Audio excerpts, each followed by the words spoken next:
So you said if you made gold, you made your money back, right? Hmm. Right.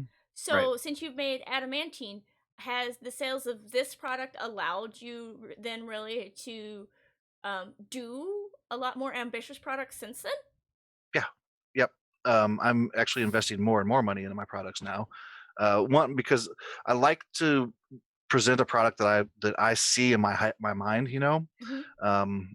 For my larger projects, I use a lot of stock art. From Dean Spencer, Daniel Commercy, others that you can find on Drive Through RPG, for like the Villains and Layers projects, and most of those are all stock art. But it's also allowed me to go out and develop or Commission. hire, yeah, commission more artists, more cartographers, more writers and editors. And I want to pay forward and give other creators that money, that income, so that they can do what they want to do as well. Because I know I want to do this full time, and I can't do this if I'm not making money doing it. And so I want to pay others to do it for me too. And I mean, and well, I mean, live the dream. I might be a little biased, but personally, like I think you do a really great job of not only being approachable and being someone the community feels able to come to, but like you do a great job of reaching out to new creators, creators I've never heard of, creators that are lesser known, and bringing them into the fold, bringing them into the community, giving them those opportunities. Yeah. Especially with your Savage Encounters lineup, Mhm. which you've got a new one coming up, right? Coming up, yep, Encounters in the Savage Arctic. So if anybody has that title already taken, Put it in the bin. Jeff's got put it it. in the bin. I've got it. It's my title because I know there's a lot of Icewind Dale and Arctic stuff coming out. So, There hold is. on, people. I mean, Um, I've got an encounters project coming up too with the Gilded Eps, encounters in the far north. So if you're coming out with that one before we do, can you kindly put that one in the bin too? right, and see that's one of the problems now too is you just never know what people are going to bring out that ties in with the current books because there's so many collaborations now that you could have a title and it's actually when Jean Lambert and I released Blib du Pulp Rising, which is the Is that how you Kuatoa say adventure. that? Okay. Blib du Pulp. Blub Yeah, blub pulp. good enough. I was butchering it then. Yeah, at least that's what I think it said. Um, we were looking for like, okay, well, how about Blood in the Water? Well, no, there's a Blood in the Water. Or how about the Red Tide? Or there's all this. No, there's already that taken. Okay, well, how about Blib the Pulp Rising? And he's like, well, okay, we could try it. And so I it don't think it anybody worked. else is gonna do that one. Nope. So it worked out pretty good. And so it's like everybody has these ideas and these titles, and there's just so much competition right now in the Dungeon Masters Guild that I mean, it's good, but you just never know what's gonna um, match somebody else's, especially in the title. No, Now, that. cover image. Now, when you're using stock art cover or stock art, you're going to see a lot of the same cover images, Mhm. and you do see that on the guild, and that's one of the reasons why I also commission a lot of the art because I want to have a product that stands out. At least the cover image being something original, then that makes a lot of Yeah. sense. So Mhm. I know we've got a lot of stock art from very talented people, Mhm. um, for our God, it was hours ago now that it released our Theros project that I did with Alan Patrick. But our cover image was a brand new one because exactly Mhm. like you said, you want to stand out, you want to be Right. original. Because I've definitely got products that I've worked on, like older stuff. My first CCC content, which was actually the first thing I wrote, the first thing that was published was my encounter that went into your Encounters in the Savage Jungle. You published Yep. first. You were Yep. quick. Um, but the cover on that is just like I really don't know how to describe it. It's like this blue and black kind of cave melted candle looking thing, and I've seen it on 4 or 5 other products now. But like, Right. it's simple enough, and it's kind of got an air of mystery and Yep. foreboding, and so like, it makes perfect sense on every single product I've seen it on. But being able to be successful and have a project that's like a runaway success, like Madhouse of Tasha's Kiss, like does allow you to.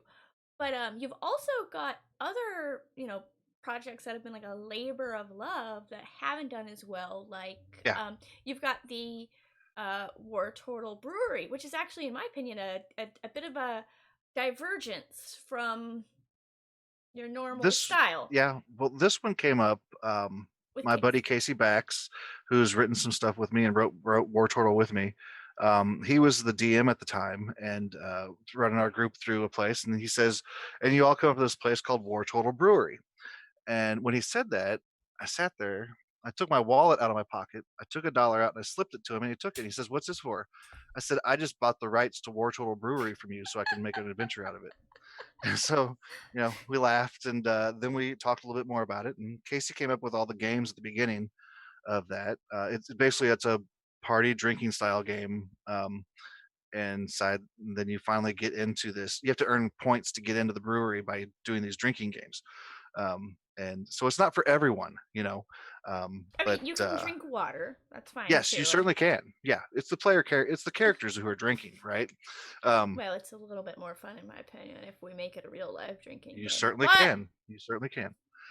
You could do a keg toss out in the backyard if you wanted to. But then you get inside this magically corrupted brewery and have to fight these giant oozes and stuff and animated objects, and it's a fun little adventure.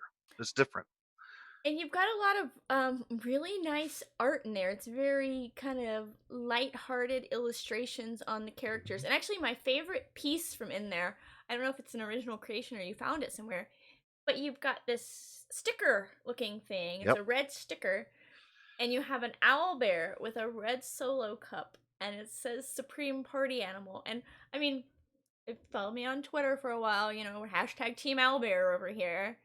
Yep. Um, but I was like, That is an original commission. Yes. I, I, I saw that and I was like, I'm gonna like this product. I already liked it because like I started reading it and I'm like, this is fun. It's a little bit of lighthearted levity, kind of gives people something a little different to do. Yeah. The cover was done by Safira, but all the internal art was done by Sadie Lowry. She's a guild person also, and Yeah, I actually just worked with Sadie on a project. yeah, her art's great and it fits the project extremely well. Her editing's great too. I haven't had her edit yet, so I She don't know. edited the project I just did with Matthew Whitby, Tyke's Okay. Torment, Okay. and recommend her for that too. Yeah, Editing Sadie's apparently, great. design dash great at that. Art, Yep. Well, she also did one of the encounters in my Underdark, and she did the art for that one too. I'm like, you've got it all. You can do editing, writing, and art. I That's know, a right? huge chunk of the puzzle. All I can do is somewhat write. I mean, I thank you for my editors who fix all my mistakes and everything, but and then I can do the layout in Word, but it doesn't look as cool as you do if you do it in InDesign. Yeah, So I can get a little bit of that stuff, but everything else I'm paying for. that's one If thing you've got she's admitted she's not good at layout, yeah, so she too is human. yeah, that's all right though. If you've got the art piece, that's great. I mean, that makes up a lot of money. Yeah, no, absolutely. Art is super expensive. All right, well, is there anything more that you want to share about either Tasha's or War Turtle Brewery before we get into talking about your design process and taking questions from the viewers? But the only thing going back to what I had said earlier, you never know what's going to be a hit. When we were doing War Total Brewery, I thought this thing is going to be just awesome. It's going to knock it out of the park. I mean, it says War Turtle Brewery. It's got a sign that says War Turtle Brewery on the cover. The shield's magical. It's like this is just gonna, and it didn't. You just never know. You Right. may have high hopes for the projects, but you just never know what the consumer's going to grab. I mean, And it is a copper seller, so I mean, it's done fairly well. But you just hope for that. Well, when I first started on the guild back in 2016, the big names were MT Black, Tony Petreka, and Patrick Pullen. JVC. Yep, JVC, and that was the big community names. I didn't know the big AL names back then. But my first public project was what was it, House of the Midnight Violet or Throne of Bone? I can't remember which one it was. House But of House of the Midnight Violet, House of the was that the Midnight first one? Violet. Yeah, that's what's on your About Me page anyways. Okay, I think that's correct because then Throne of Bone was after that one. But I put that out there, and I'm like, this thing's gonna sell. I did like 7 sales the first month. I'm like, man, talk about a bummer. You think you're gonna have this huge product, especially your Mm-hmm. first time out there, your first time publishing. and it just doesn't work. And so, but luckily, I didn't give up. And that's one thing I can really express to others: don't give up. Just keep creating, because you never know when you're going to have that one project that's really going to take off, and then you'll hopefully sell your other adventures based on that project, because somebody will say, "Oh, well, this was really good. Let's check out what else they have." Just keep going. You just got to keep working. Absolutely. No, that's excellent advice too. And I mean, I've got things on my royalty report where like as a person who cares about metrics and analytics, I try not to look at that. Like I created it and it's my baby and Oh, I've it's got the same things too. it's doing fine because like my main goal in doing it was to just get it out of here and out there. Yep. But then like Yep. when you look at your royalty report, it's all metrics and analytics and it's like it's not doing great. But when you think about what your goal was for it was just to share, you have to circle back around and know that you're doing well. And I am posting the links for both War Tortle and Tasha's Kiss into the chat now if anybody's interested in picking either of those up. We'll have the links up too for the rest of Jeff's content and his social media stuff later. But And just a note, Happy Jack's Funhouse was a follow up to Tasha's Kiss, mhm. and Happy Jack's is actually available for free download from Dragon Plus Cool. until mid October. So if you don't have that adventure, go grab it. Okay. It's a great adventure too. It's at 2,500 sales in a year, so it's on track to meet Tasha's in a year, hopefully. I have to type Dragon Plus and not Dragon Plush. Oh, That's an that's a entirely that's a different thing. different site. Good news though, there's a lot of really cute dragon plushies. I just saw them. Mm-hmm. So Mm-hmm. it's in the edition there with Currently, Tasha's Cauldron of Everything. yeah, it should be. That's what I was told. All right. So post in the I think I saw it. Dragon magazine link there for Dragon Plus. And I mean that edition that I, nobody does magazines anymore. Who knows what to call them? I know. I know. Magazines do come in editions though. The August edition of Dragon Plus has a lot of information about Tasha's Cauldron of Everything, which I'm sure actually like the announcement of that and everything has really probably helped your sales. I For don't know, because, well, as far as Happy Jacks, I don't know how many people are downloading it, because Wizards is hosting it on their site. So I don't have the metrics of how many people have actually taken advantage of that download. But I'm having a good month. I yeah, can't complain. I mean, you've got the word Tasha's in Tasha's Madhouse, so yeah. Right. So that's I had thought about that after I heard about Tasha's Cauldron. I'm like, huh. So if anybody searches Tasha's, if anybody searches Tasha's, I wonder how many things they get. That's a great question. Let's see. Tasha's. You get Madhouse of Tasha's Kiss and Fantasy Grounds, and then you get House of the Midnight Violet, Throne of Bones, Blood on the Trail. I think a good number of these those are all mine. Did you know that the Madhouse of Tasha's Kiss is apparently in I want to say Russian, but I don't actually know. This might be Polish. I think it's Polish. Yes. I get the two of them when you're looking at them are very similar. But Yes, it's Polish. yeah, that's an achievement right there. The fact that somebody wanted to take the time to convert your adventure to Polish. Like I feel Yeah, it's sold 100 copies in Polish, so can't complain. that's 100 more copies than I've sold of some things in English. So so you mentioned a little bit about like how a lot of times the idea comes from the artwork. Hmm. So probably what you're most well known for is your Savage Encounters stuff. Hmm. So like So how do you come up with the idea for what your next Savage Encounters series is going to be? A lot of times it's tied into the books, right?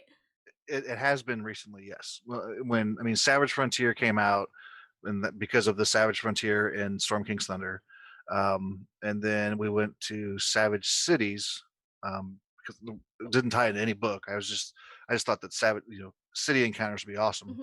and it did well. And then I think it was Savage Jungles, which tied into Cholt, Jolt. and then Savage Wilderness, which was just one of the generic ones, and then Savage Seas, which tied into Salt Marsh.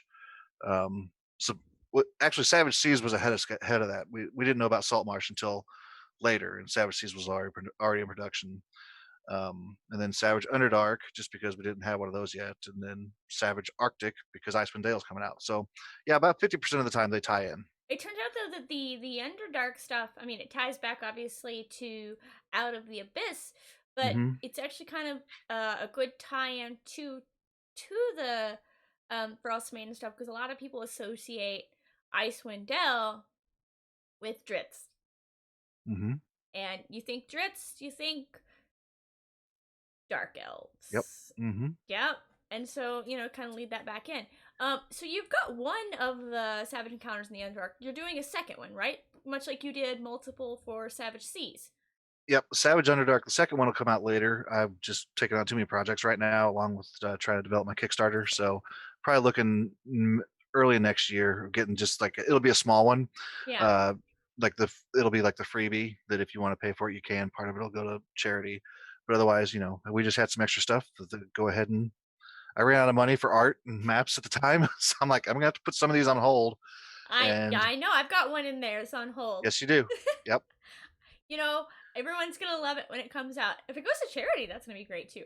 Um, so are when it comes to those are collaborative projects. Where do you Hmm. find your collaborators? I know for the one that I did, the first one I did with you, you reached out to me and I was like, "Me? Are you sure you mean I me?"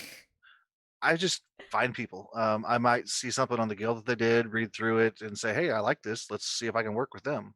I had heard on the Tome Show, I think, Yeah. a few times, and then maybe with I can't remember where else you were on a couple of podcasts. I think I heard. I'm like, well, I I wonder if do the Casey would D&D like to. roundtable.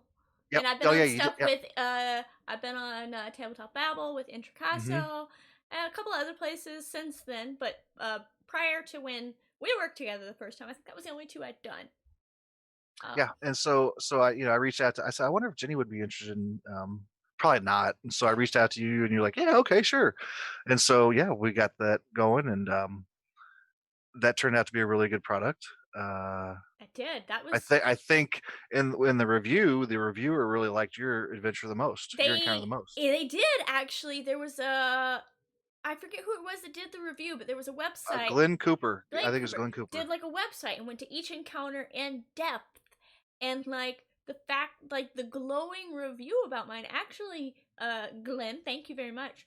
Was actually one of the things that encouraged me to keep writing, to do this, Yeah. to put me where I am today. Because without that glowing review, a couple of things that I did after that, just like the reviews were like, The but yeah, you can't take like all the reviews to heart because how many times do you pick up a product you love and you remember to go back and tell right, them that you love exactly. it?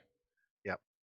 Yeah, and with with DDAL stuff, AL stuff, I think you have more reviews come in because there's more GMs that know each other and want to provide that review and comments to the other DMs that are picking it up. Mhm. You don't have that in the community. I mean, there's not many um, community at home players Right. who know other DMs. They're saying, well, you know, so and so needs to know this. I'm going to put this on the comment review. So I think that's why the CCCs and ALs and everything, all those get more reviews and comments. But yeah, you've got to take reviews and ratings and comments with a grain of salt. You're not going to please everybody. Some of the reviews that I've had have said, I needed more background for this person because my characters did this. How am I supposed to know your characters are going to do that?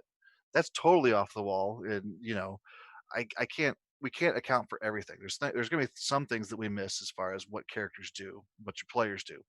Um, if it's a constructive review that says, okay, this didn't make sense, or your wording's wrong, or your formatting's wrong, then okay, learn from that, go on. My Um, favorite's like, a review. Hey, it looks like you like lost half a sentence here, and I'm like, I got lost somewhere in layout. Yep. My bad. So NetDude75 says that he's collaborated with you. I mean, that name probably doesn't mean anything to you. That's my problem with Twitch, is that correlating back someone's I think it's my brother. Twitch name to their Discord name to their real name. Are you Jeff's brother? If so, hello, Jeff's brother. That's my brother Brian. Hi, Brian. Yeah, he had something in Savage Jungles also, and we're working on something too. We're hoping to do a Kickstarter this probably next year on So you're just a simple adventure. doing a little bit of work with your family then. How's that? Yeah, it's good. It's a lot of good. It's really good. Oh good. Today I don't have it turned far enough where you can see it, but sometimes out of the corner of my camera you can catch my whiteboard that's on the wall right here. That's a fantastic idea, by the way. I want to do that too. I have not got around to do that because a whiteboard just on the wall would be excellent for taking notes. Well, so I've got a big glass whiteboard here underneath this map, that you can't see, and then Can you show us what's underneath the map? That's why it's underneath the map.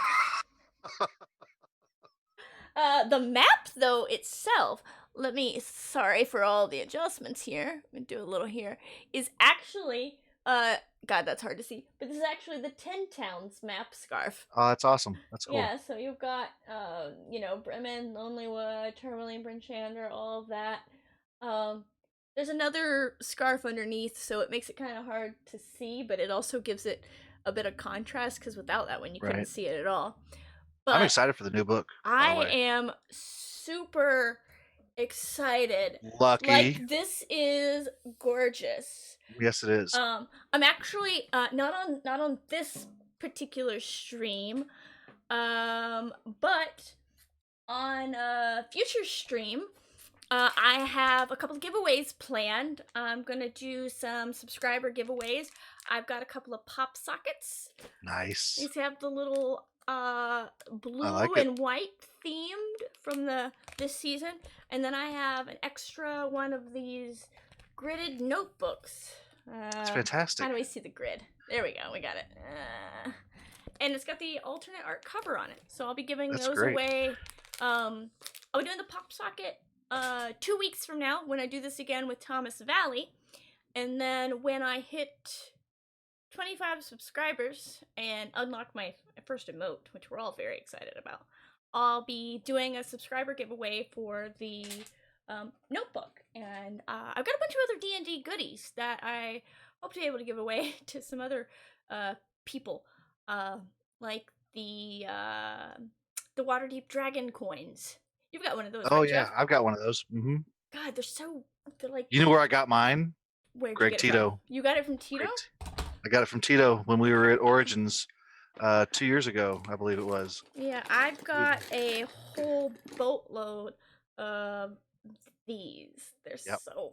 Those are fun. Let me throw that one in the floor. So let me pick. They're heavy too. Let me pick up another one since I've thrown that one in the floor.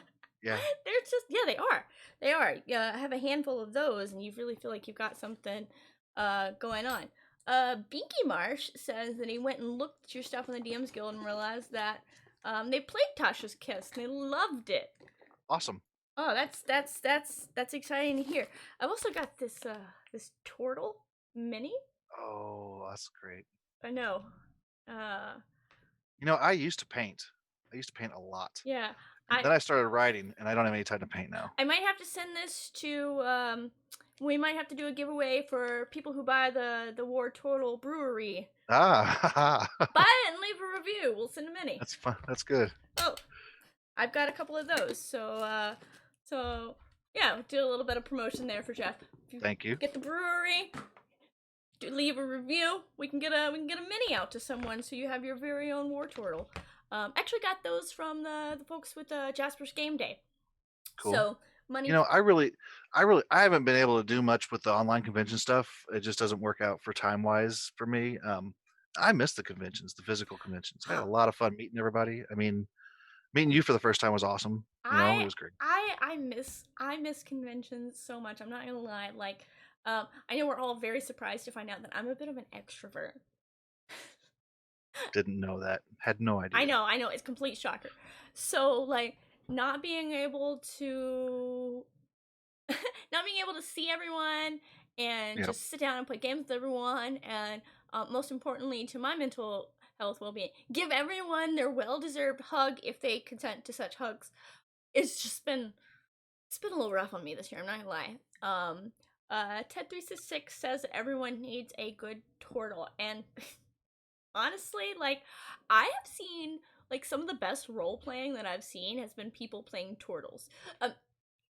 To tie into that though, some of the most annoying role play I've seen has also been people playing turtles. Is that right? I haven't played one yet. I think it'd be fun. I've had a couple of people who kind of leaned hard into the turtles do everything slowly, Right, including their right. speech, Mm-hmm. which I could see that. I get it. We're in that immersion and everything, and I love that they're doing that as their character, but like as a fellow player, I'm like, come on, get with it. Go, go, go, go. Come on. Just say they speak slowly, but they say this.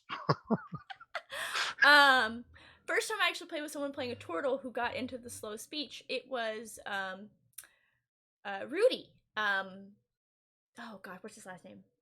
Guten, Gutenberg? No, Rudy Rutenberg. Rutenberg.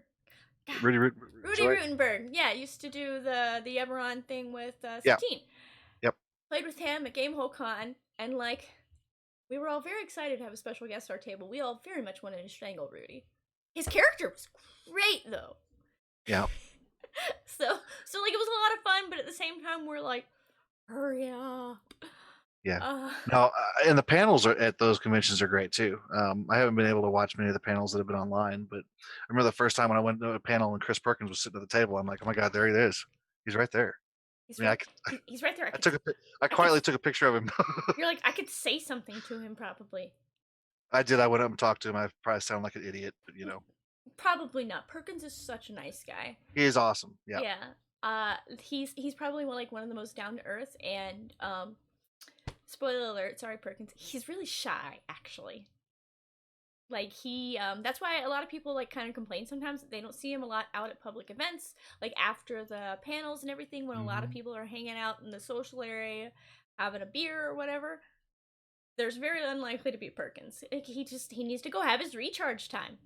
Right. I can see that. I mean, He's not I an can extrovert like me, and like so like um for me that makes me admire like what he does so much more because exactly. he Yes. puts himself out there. Yeah. Yeah. I can. Yeah. Um Exactly. I can't imagine DMing in front of a live audience like he does. Scares uh me. I have, but you have to get those amazing Modron drawings with his signature in your books. I don't Ted, I don't know that I got a Modron when he signed my book. Now I feel a little bereft. Um well, I've never asked him for an autograph. I see how many people are up there with him, and I'm like, yeah. I don't. Well, I have the entire D&D creative team had signed my player's handbook. So I got that all very early on in 5th Mhm. edition, and like it was actually I think Gen Con, and I was like, "Hey, Chris, sorry to bother you. Somehow you're the only person that I don't have in my book, and I've seen you 6 times since I've gotten everyone else's, and so I'm finally gonna ask you if you Yeah. don't mind." Back when fifth edition was big, but not like crazy big like it is now. Yeah. Back when, everyone was just having a lot of fun playing everyone else's content and nobody realized that like I can be the one making the content. Right. Hmm. And now like that's such a thing. The DMs Guild has just exploded with Yeah. content creators, and a lot of that RPG Writers Workshop from Ashley Mhm. uh, Warren. has really helped bring more people into this love. Yeah, And Ashley Warren and her crew, they have yep, done an absolutely phenomenal job.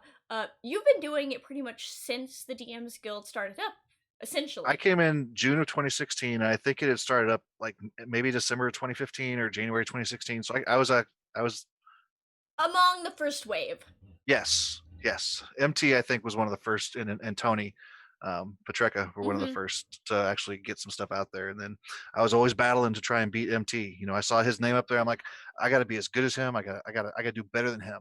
And so that was my drive. I never have. Yeah.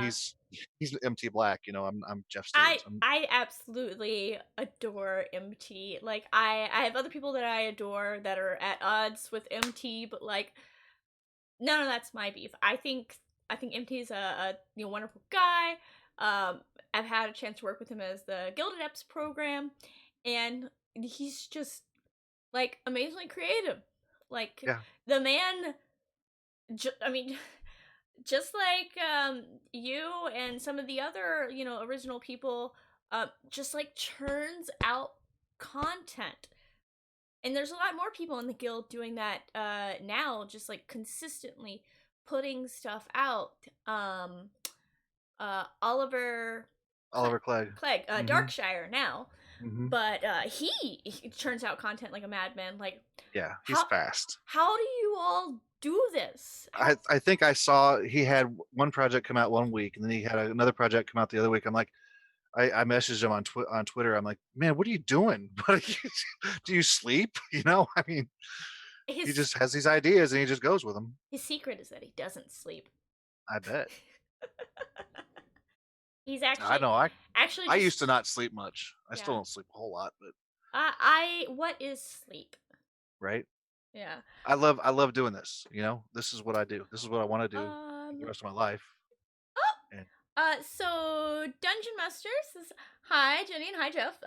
Podcast going well. Hello from one of the editors in Australia."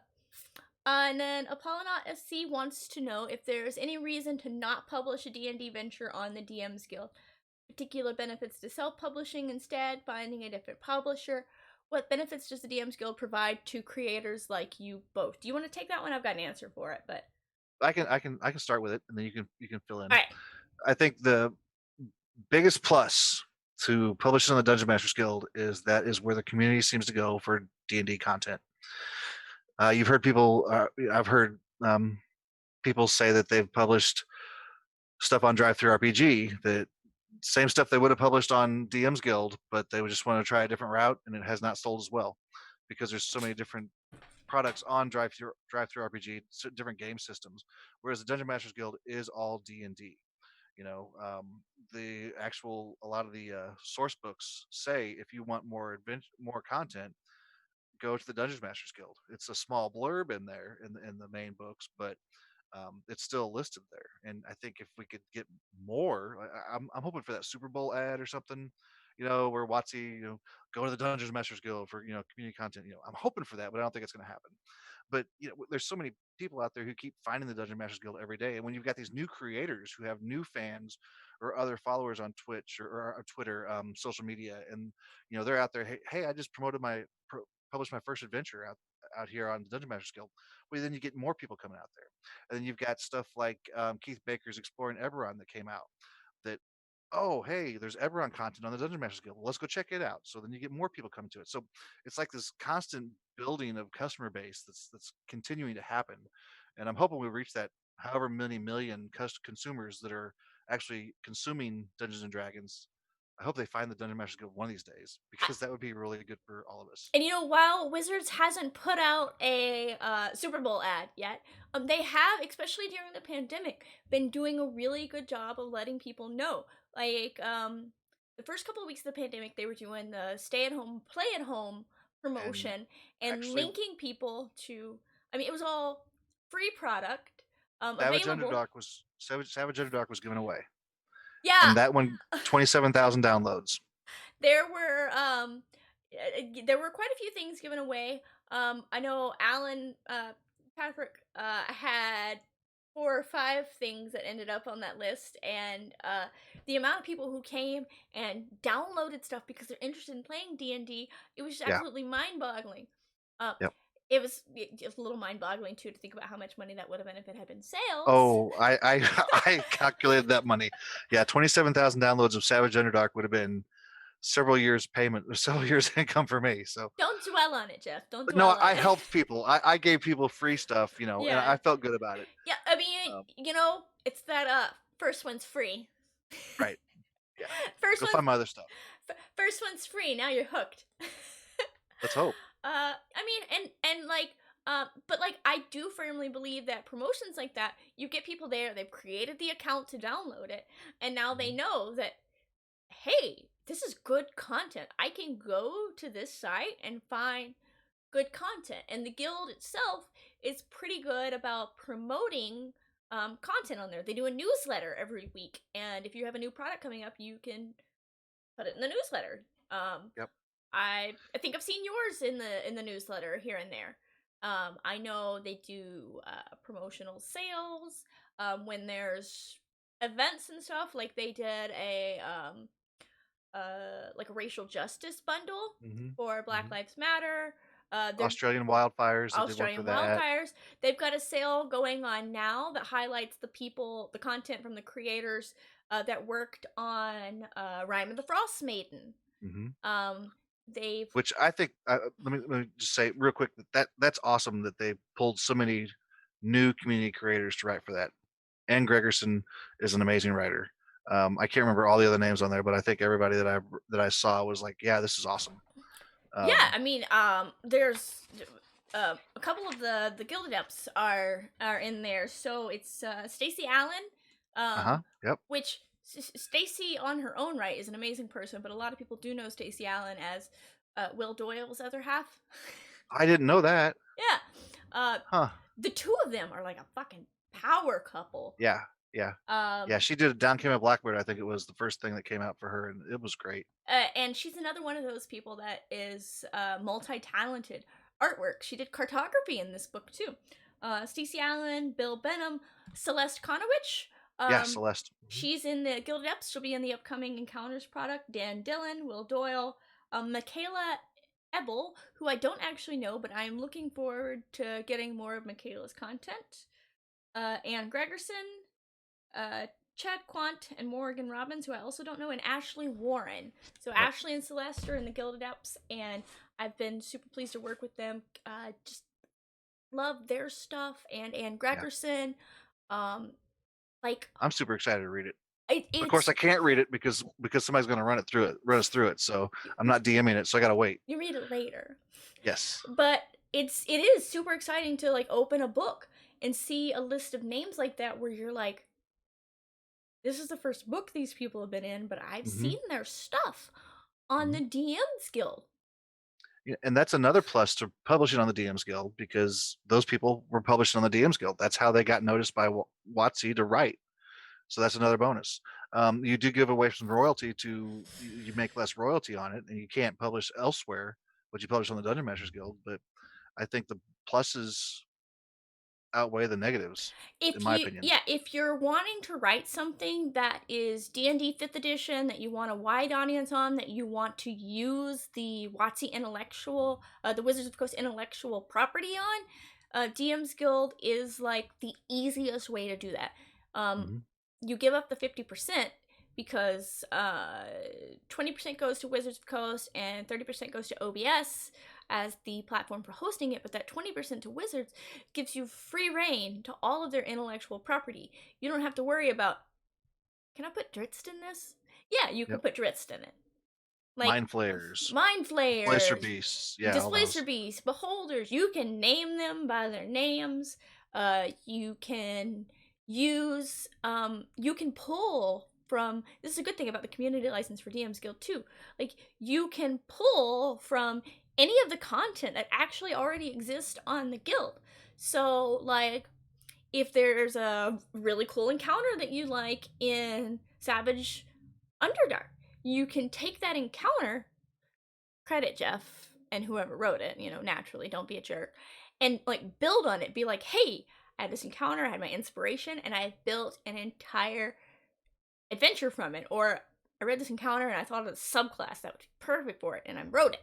Like, you Yep. can take anything on the guild and use it as your inspiration and put it into your stuff. Like, not like, obviously, like, be creative, put your own stuff on it.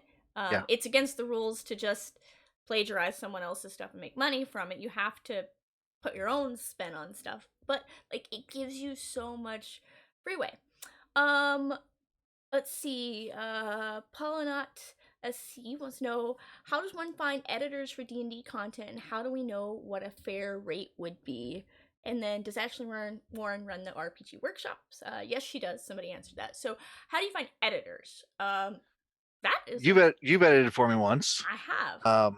Uh, I use several editors. King Carcass I've used, Brent Sweeney, Chris Walls, RP Davis. If you're in there's a Discord channel for DMsGuild Creators Circle, that you can find editors in there. You can also find, you might be able to find mention of, because I try to link the Twitter account to the name of the editor in my adventures so that you can reach out to Yeah. them. Otherwise, So, see who edited it and then reach out to those people. So the RPG Creators Circle was a Facebook group, and it's defunct now. So it's a little difficult to find the Discord invitation for that Right. group. If whoever runs that Discord wants to share that with me, I'll be more than happy to uh, put it on my show notes or whatever. But that's an absolutely wonderful community. There's a couple of other DMsGuild communities on Facebook. Hmm. RPG Twitter is such a nice place. I mean, it's Twitter. There's It's Twitter. We have there's drama. yes. But, like, if you go on Twitter and you post that you're making a product for the DM's Guild, and you need an editor, you'll have people spring out of the woodworks. I mean, if you know someone who does stuff, like, um, ask somebody, like, get a recommendation from somebody. Like, we're all a very helpful community. I mean, I know there's been many times people have asked me to edit, and I'm like looking at my list of stuff, and like, while I don't know how to say no, It's hard. every now and again I'm like, I really want to edit this for you, but there's literally not an open slot in here Right. at all. So let me recommend you a few people who also do editing. Yeah. So And as far as a fair rate, just ask the editor their rate, and mhm. then you can then say, I can do this or I can't. Don't quote a rate like, hey, I'll pay you a penny a word or half a cent a word or whatever. Find out what their rate is first, and go from there. Yeah, And and don't be afraid to ask them for, like, if you're getting new into it and you're worried about not getting an editor who's good. Don't be afraid to ask them for, like, hey, can you send me a link to something you've edited, something that I can see a yes, credit on. Like, that's exactly. fine. Nobody's gonna be offended if you're like, can you show me your portfolio? Because Like, your editor needs to know the 5e language. They need to know how to write skill checks. They need to know how to what to look for, to italicize they need to know spells. the And style guide. They need to know all of yes, that. Like, it's all, there's a lot to know for a good editor as well as a good creator. But it runs the gamut. Like, if you get someone who's kind of new, they might not be as well versed in what the style guide is. But if you're not sticking to it as closely anyway for your format, maybe that's not as big of a deal breaker for you. And so, like, you can get someone, a little cheaper, more in right. your range. Someone who's just starting out editing, it might be a perfect pair up for someone who's just started out writing. Um, And something else to note here is, don't spend more than your budget allows. And if you don't have a budget, then don't spend it. It's okay to release something on the DM skill that hasn't been edited.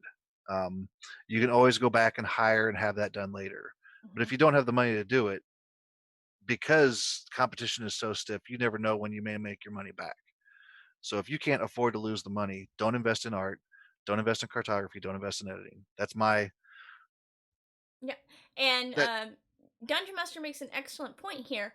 Um, like, if you can't afford it up front, you can ask your editor if they're willing to work for a royalty split. It's Some of them might be willing, some of them might not. Some of them might want a flat rate right. upfront thing, but you don't know unless you ask. The most important thing when you're looking for collaborators of any sort, whether it be edit, layout, additional designers, is just to be frank with them. It's a business proposition. Hmm. Hey, what do you think is fair for this? And if the two of you agree on that, then you got a Yep. deal. Yep. If you can't afford it though, like, there's If you can't afford it, royalty split's the easiest way to go. yeah, royalty split is easy, but uh, as my friend Paige will frequently say, what's the best way to get a small fortune in RPG creation? Start out with a large fortune. Yeah, So like, don't put your cart before your horse. Don't make yeah, any assumptions about what something's gonna make. Don't um you know be proud of yourself and be confident, but you never yeah. know. My whenever I start a project, I always set aside or come up with a budget of this is how much I can lose and Hmm. never see back. Hmm. I assume everything's a loss until I actually start making a profit on it. Uh, your your brother's chimed in. They can't wait for you to get recognized by Wizards of the Coast. He's surprised that you haven't been made a guild adept yet. Dungeon Master agrees. We're all surprised that you haven't been made a Oh, guild adept yet. Uh, there are other people that are excellent guild adepts being named. I'm fine with that. I mean, of course it would be awesome, but for what it's hey, worth, when we get a chance to put forth our little name of who do we think would be an excellent team player who's creative, who's on, and who wants to create. Um, I mean, you don't have to ask me. You can ask Alan, who I name. One of the first names out of my mouth is, "Have we talked to Jeff?" well, thank you, Jenny. I appreciate that. Just uh, knowing that is enough to make me, at least my name was put out there at once, I guess. yeah. I But mean, but no, there are so many great creators out there. Let's look at, I mean, look at the number of people who are publishing adventures. The odds of making Guild Adept are like slim and none because you got so many people out there. Those who do make it, applaud them. Those are some excellent people.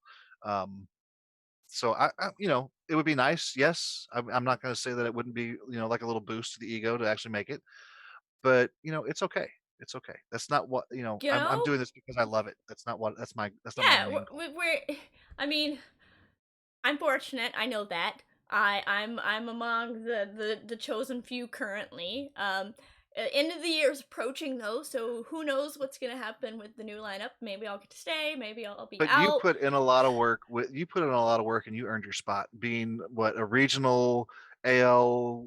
I've Or put work into the community. Yeah, you've done a lot of work to earn your spot as a guild adept. So Well, don't thank you.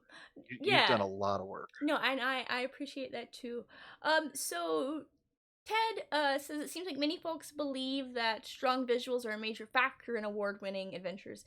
Is this something you focus on? Do you focus on the written word first? How much do you value spending on the visual components and editing? And then we go ahead and put this one too. Dweez one says Jeff creates amazing adventures, and we got a second on that one. I think that might be Adam DeWeese from One Shot Onslaught. He's run Happy Jackson. He's run a lot of my stuff, and Adam's a great guy. He recently published his first adventure out there, so Ooh, check it out. But okay, so visual visuals. versus written word. Written word is very important. Um, that Yeah, to me, unless that's you're the most. publishing stock art, like we're Yeah, here for your words.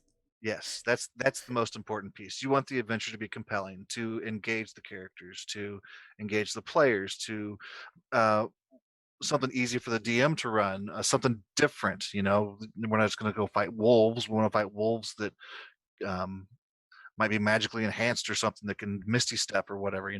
Um, something that brings the characters into the story and the players, and that's the most important part. And then the visuals are all second.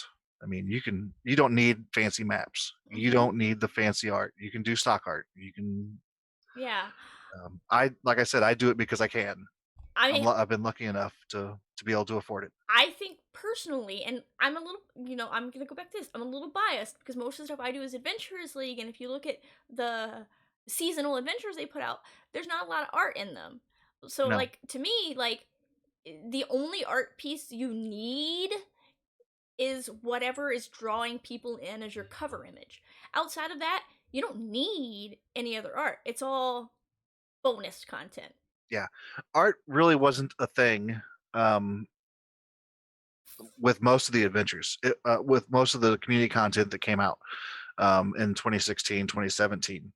I think what I consider the biggest turning point was when Benoit de Bernardi Mm-hmm. brought out Banquet of the Damned.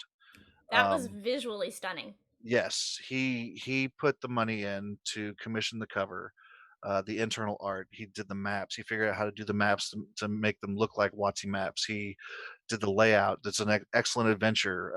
He put all that together to actually make a product that looked official.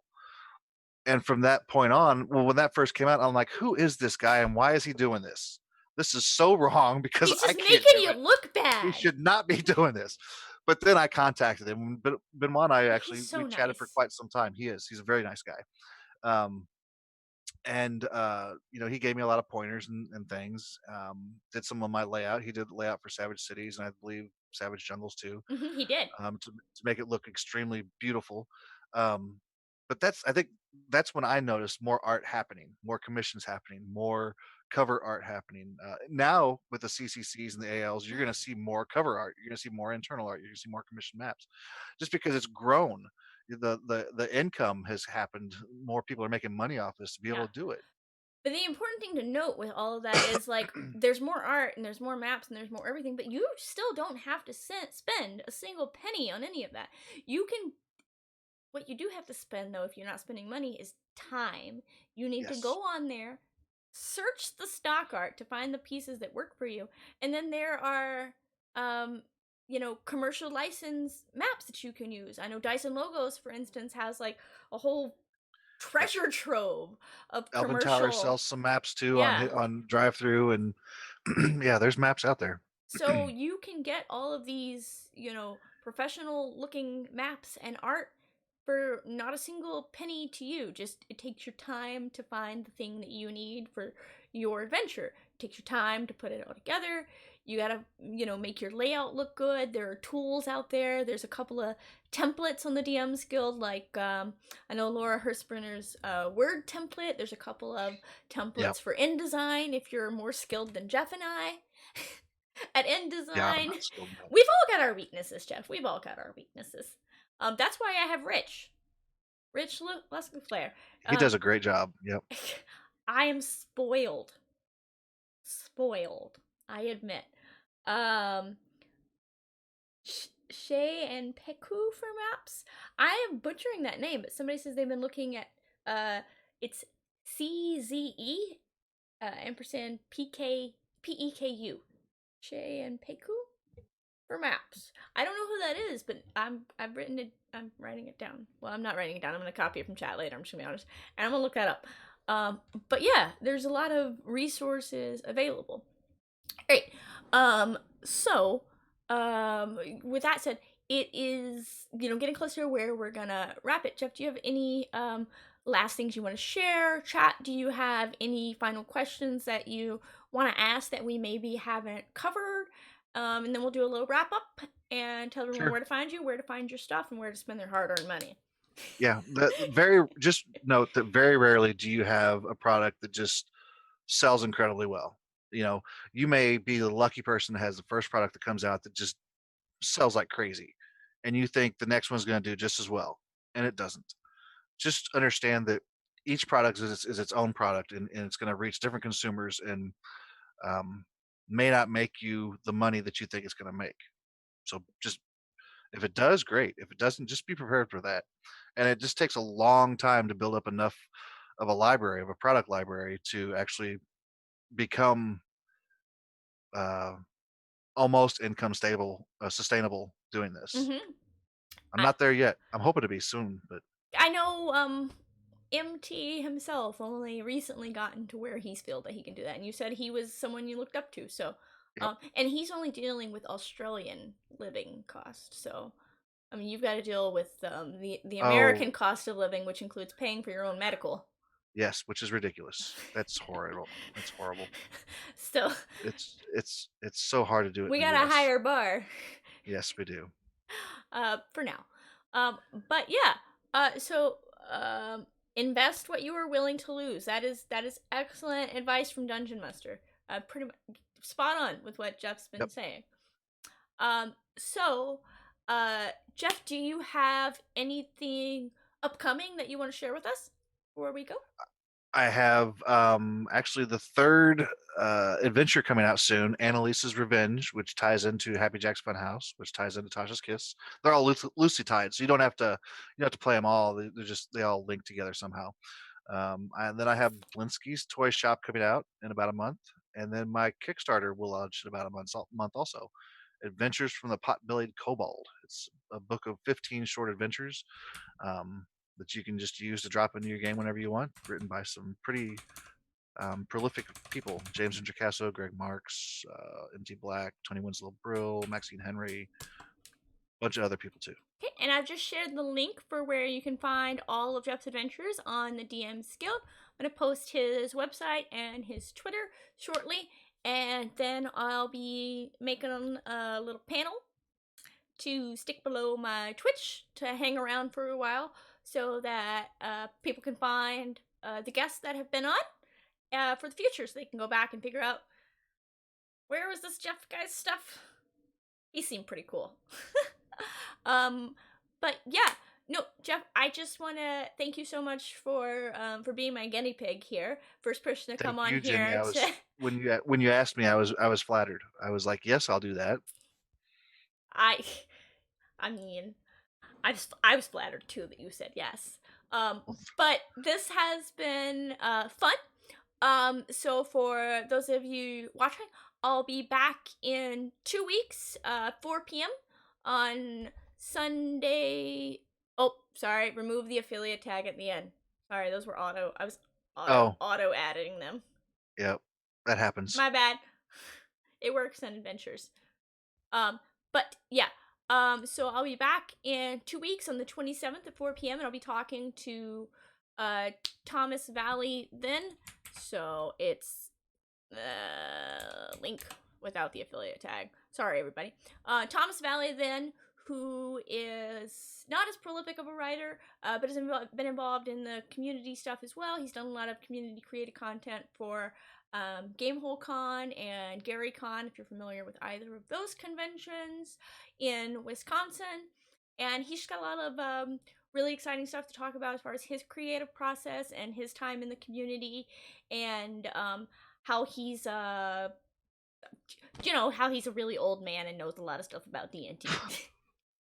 That's what he told me. He's going to talk about being an old geezer. I'm there too. But you know what though? With that age, you bring all of this lore from D&D and all the fantasy content that you've ever consumed in your life. As a kid playing in the '80s, I would have never dreamed I'd be writing D&D when I was 49 years old. It's pretty cool. As me growing up, until I literally published something, I never would have dreamed that I was publishing something. Right. It's amazing. It's an amazing thing to be able to say that you're doing this, and it's so much fun to have other people's read and play your adventures. So if you want to do it, go out there and do it, people. Do it. Believe in yourself. We believe in you.